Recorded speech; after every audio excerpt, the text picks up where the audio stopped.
What is hepatitis? Liver cells death అయితే దాన్ని hepatitis అంటాము. కేవలం అది సెక్షువల్లీ ట్రాన్స్మిటెడ్ లేదు ఫుడ్ ద్వారానే వస్తుంది అనుకోవచ్చు. ఇవి కంటామినేటెడ్ ఫుడ్ లేదా కంటామినేటెడ్ వాటర్ వల్ల వచ్చే ప్రాబ్లం. వైటమిన్ డి కి హెపటైటిస్ జాండిస్ కి ఏమిటి connection? Two things are extremely important in a body. Hepatitis B అది చాలా డేంజరస్ అని అంటుంటారు. ఒకవేళ హెపటైటిస్ బి కి మెడికేషన్ స్టార్ట్ చేసామనుకోండి, వాళ్ళు లైఫ్ లాంగ్ తీసుకోవాలి.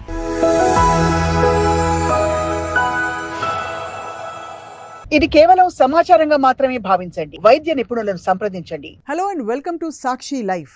మామూలుగా మనం గుండెలో మనకి ఎమోషన్స్ అన్నీ దాగి ఉన్నాయని అనుకుంటూ ఉంటాం, గుండెలో ఏమైనా ఇబ్బంది అవుతుంది అని అనుకుంటూ ఉంటాం. కానీ నిజానికి మనకి శాస్త్రీయంగా అండ్ ఆల్సో అనేక సందర్భాల్లో వెల్లడైంది ఏంటంటే మన కాలేయం అంటే మన liver holds our emotional health అని చెప్పి. అందుకే లివర్ హెల్త్ దెబ్బతింటే మన ఎమోషనల్ స్టేట్ కూడా అటు ఇటు అవుతుంటుంది.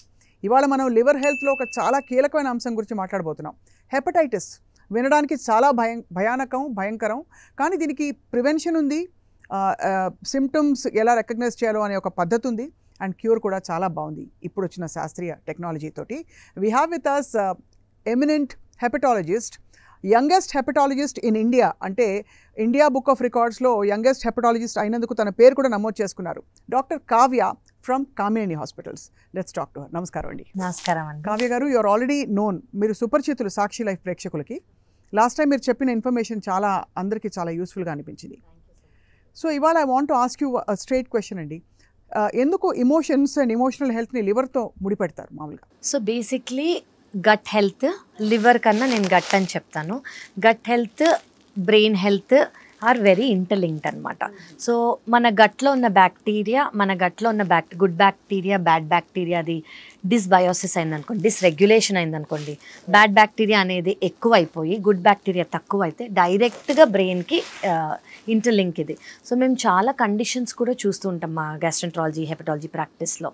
సో ఏమవుతుందంటే వాళ్ళకి ఇలా అయ్యి దానివల్ల సిమ్టమ్స్ కాన్స్టిపేషన్ కానివ్వండి, లూజ్ మోషన్స్ కానివ్వండి, కడుపులో నొప్పి కానివ్వండి, ఒక పర్టిక్యులర్ ఫుడ్ తింటే ఇలా అవ్వటం కానివ్వండి, ఇంట్లో స్ట్రెస్ ఉంటే ఈ సిమ్టమ్స్ రావటము, లేదా హాస్పిటల్ లేదా ఆఫీస్లో స్ట్రెస్ ఉన్నప్పుడు ఈ సిమ్టమ్స్ రావటము we very commonly see.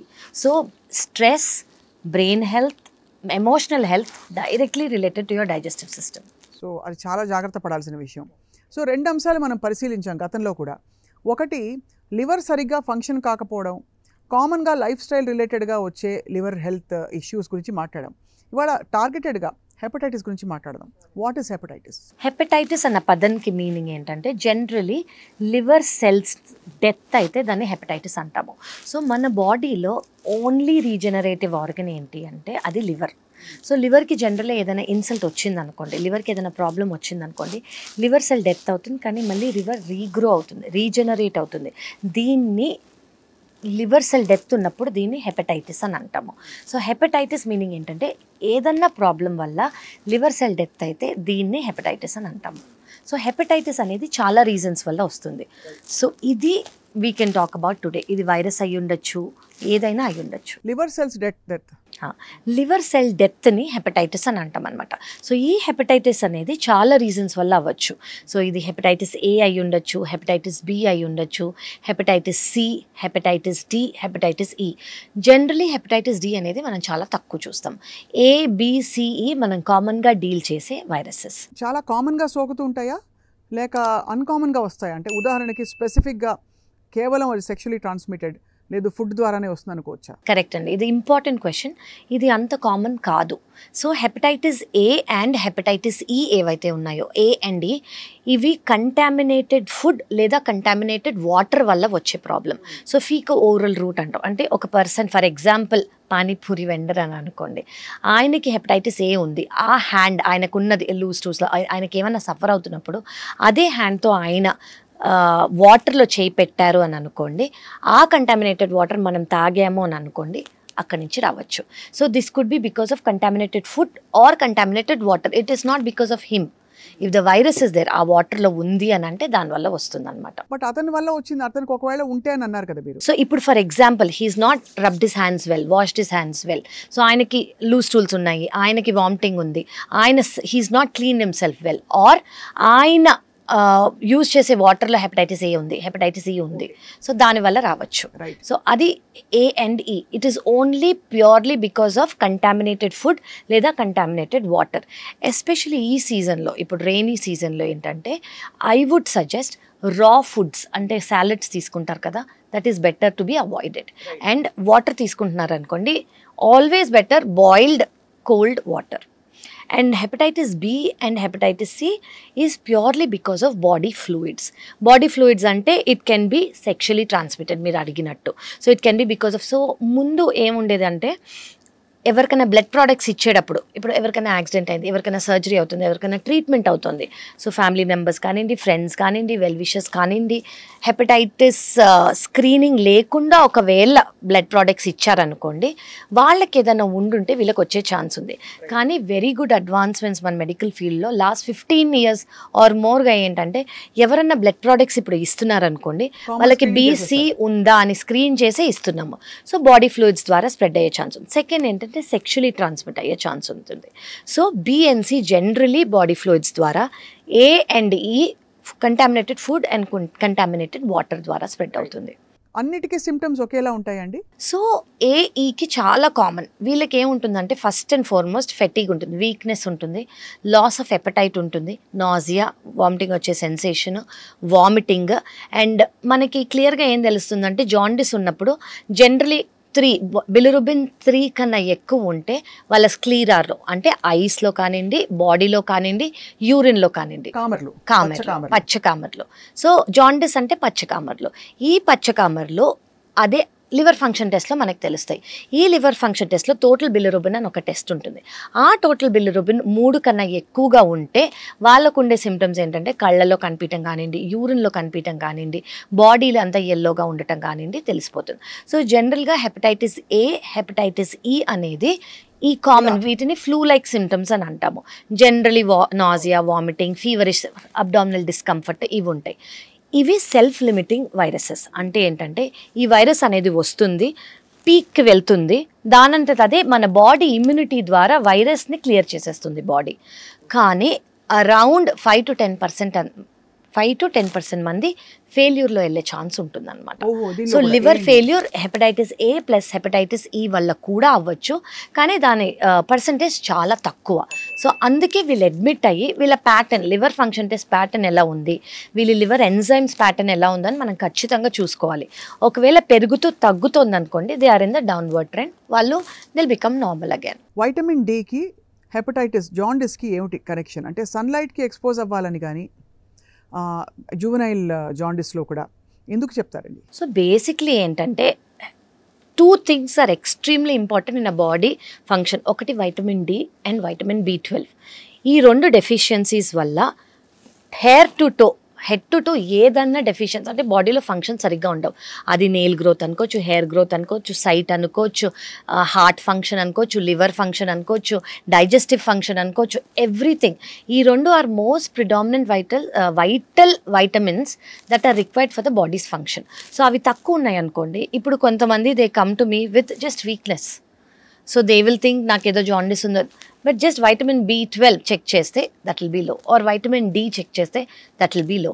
So these are vital not only in liver, they are essential for every part of from skin to eyes to every organ. So they are directly related to మీరు heart health తీసుకున్నా, pregnancy తీసుకున్నా, lungs తీసుకున్నా, everything vitamin D is important for the function of that particular organ. So Dan deficiency is directly related to not feeling good and the organ not functioning well. When you have a condition like hepatitis B, hepatitis C, అది చాలా dangerous అని అంటుంటారు. ఎందుకు dangerous అది? So ఇప్పుడు నేను మీకు చెప్పినట్టు hepatitis A, hepatitis C body ఇమ్యూనిటీనే క్లియర్ చేసే అవకాశం ఉంది. ఇవి సెల్ఫ్ లిమిటింగ్ డిసీజెస్. కానీ హెపటైటిస్ B, హెపటైటిస్ C అలా కాదు. 80% మంది అంటే 80% వరకు క్రానిసిటీలోకి వెళ్ళిపోతారు. క్రానిసిటీలో కంటే బాడీ వైరస్ క్లియర్ చేయలేకపోతుంది, అలాగే బాడీలో వైరస్ ఉండిపోతుంది. ఓకే, ఓన్లీ 20% ఆర్ 15% మందికి మాత్రమే క్లియర్ అయ్యే ఛాన్స్ ఉంది. ఒక్కసారి హెపటైటిస్ B పాజిటివ్ వచ్చింది అనుకోండి, లైఫ్ లాంగ్ పాజిటివ్ ఉంటుంది, వీళ్ళకి నెగిటివ్ అవ్వదు. లెస్ దెన్ 2%, జనరలీ 5% థియరిటికల్గా 2% మీద 5% మంది వరకే క్లియర్ అవుతుంది ఈ వైరస్ ఇమ్యూనిటీ ద్వారా. సో 80% మందిని 90% మంది వరకు ఇది వైరస్ బాడీలోనే ఉండిపోతుంది. సో బాడీలో ఉన్నందుకు ఇది లివర్లో ఉండే వైరస్, లివర్ ఆర్గన్స్లో ఉండే, లివర్ సెల్స్లో ఉండే వైరస్.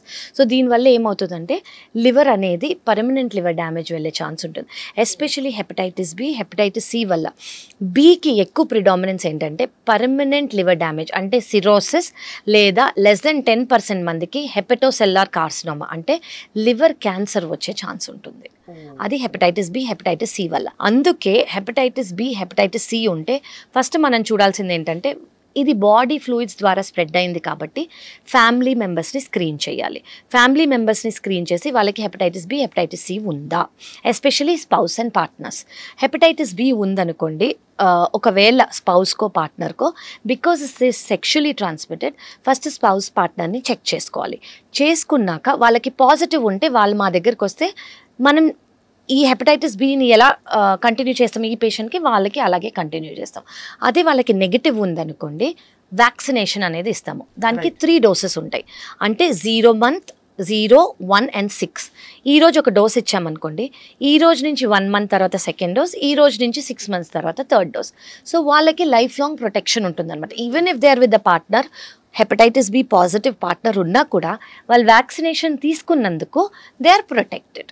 సో అలాగా హెపటైటిస్ బి ఇది వైరస్ లివర్ని ఎఫెక్ట్ చేసి లివర్ డ్యామేజ్ అయ్యే ఛాన్స్ ఉంటుంది, లివర్ ఫెయిల్యూర్ అయ్యే ఛాన్స్ ఉంటుంది, లివర్లో క్యాన్సర్ వచ్చే ఛాన్స్ ఉంటుంది.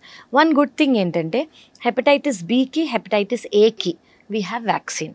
సో ఇది రాకుండా ప్రొటెక్ట్ చేసుకోవచ్చు. హెపటైటిస్ సికి వ్యాక్సిన్ లేదు. కానీ అమేజింగ్ న్యూస్ ఏంటి అంటే ముందు హెపటైటిస్ బికి, హెపటైటిస్ సికి మనము ఏళ్ల తర్వాత we have to take injections. Peginterferon అనుకోండి, లైక్ వాళ్ళ స్టేజ్ ఆఫ్ ద లివర్ డిసీజ్ని బట్టి ఇంజెక్షన్స్, ట్యాబ్లెట్స్ ఉండేవి. ఇప్పుడు ఏంటంటే ఒకవేళ హెపటైటిస్ బి పాజిటివ్ ఉందనుకోండి, మనం చూడాల్సింది ఏంటంటే అది బాడీలో యాక్టివ్గా ఉందా లేదా, 1 ml ఆఫ్ బ్లడ్లో ఎంత వైరస్ ఉంది, దీన్ని బట్టి వాళ్ళ లివర్ ఫంక్షన్ టెస్ట్ని బట్టి మనం వాళ్ళకి మెడికేషన్ స్టార్ట్ చేయాలా, మెడికేషన్ స్టార్ట్ చేయక్కర్లేదా అనేది చూస్తాము. ఒకవేళ హెపటైటిస్ బికి మెడికేషన్ స్టార్ట్ చేసామనుకోండి, వాళ్ళు లైఫ్ లాంగ్ తీసుకోవాలి. ఒక్కసారి స్టార్ట్ చేయక ఆఫ్ చేయలేము. ఓకే, సో ఇది ఎందుకు అంటే వీళ్ళల్లో వైరస్ యాక్టివ్గా ఉండి మల్టిప్లై అవుతుంది అనుకోండి, ఇది బ్లడ్ మన లివర్లో ఉండి లివర్ని పర్మనెంట్ డ్యామేజ్ లేదా లివర్లో క్యాన్సర్ వచ్చే ఛాన్స్ ఉంటుంది. కాబట్టి తీసుకుంటే ఎవ్రీ 6 months మేము వాళ్ళని ఫాలోఅప్ చేస్తూ ఉంటాము. సిటీ స్కాన్ ప్లస్ వైరస్ ఎంత ఉంది అని, దీన్ని బట్టి వాళ్ళ వైరస్ సప్రెస్ అయ్యి ఉందా లేదా, యాక్టివ్గా ఉందా, సప్రెస్ అయ్యి ఉందా, దాన్ని బట్టి డోసులు ఏమైనా పెంచటమా. జనరలీ ఇప్పుడున్న మెడికేషన్స్ 99% వైరస్ని సప్రెస్ చేస్తుంది అండ్ కాంప్లికేషన్స్ రాకుండా చూసుకో. వైరల్ లోడ్ని తగ్గించడం ఒకటే మార్గం అంతే. అంటే అంతేగాని పూర్తిగా తీసివేయడం అనేది లేదు. మన బాడీ ఇమ్యూనిటీ క్లియర్ చేసేది ఓన్లీ 2% మాత్రమే. సో ఉన్నా కూడా ఇట్ ఈస్ అంటే ఈ మెడికేషన్స్ తీసుకున్నారనుకోండి, ఓన్లీ థింగ్ వాళ్ళు చేయాల్సింది ఏంటంటే ఎవ్రీ 6 months సిటీ స్కాన్ లేదా ఎంఆర్ఐ క్యాన్సర్ మార్కర్ ఒకటి చేసుకోవాలి అంతే. అది చేసుకుని లైఫ్ లాంగ్ ఎక్కడైనా ఉన్నా ఇది చేసుకుంటే సరిపోతుంది.